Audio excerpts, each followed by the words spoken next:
সবাই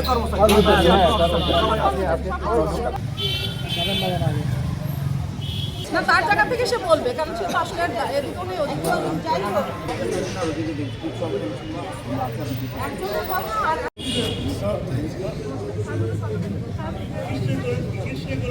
সম্মানিত ব্যক্তি যার বিরুদ্ধে এই যশোরের শিক্ষা পরিবারের একজন শিক্ষকও কোনো প্রকার অভিযোগ দায়ের করতে পারবেন না। শুধুমাত্র ষড়যন্ত্রমূলক মিথ্যা বানোয়াটভাবে সাজিয়ে ওই শিক্ষক একাধিকবার ঝিকরগাছায় থাকাকালীন তিনি বিভিন্ন অপরাধে বদলি হয়েছেন। সর্বশেষ শিশু নির্যাতনের অভিযোগের কারণে এই সদরের একটা প্রত্যন্ত অঞ্চলে তাকে বদলি করা হয়।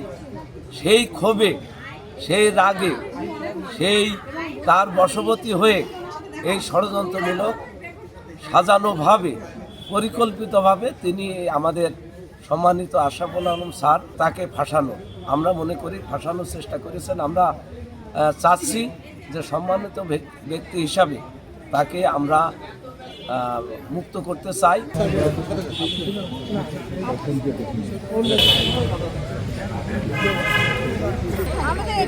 আর একটু অল্প একটু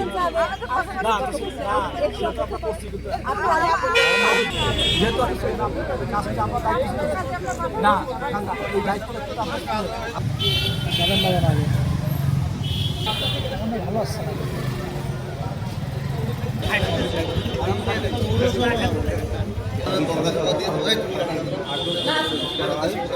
আইনের প্রতি শ্রদ্ধাশীল হয়ে স্যারকে আপাতত আইন শৃঙ্খলা রক্ষাকারী বাহিনীর হেফাজতে নিয়ে যাচ্ছেন।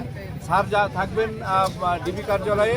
আগামীকালকে সকাল 9টায় আমরা ইনশাআল্লাহ এখানে হাজির হব এবং স্যারকে কোর্টের মাধ্যমে স্যারকে আমরা জামিন করে নিয়ে যাবো।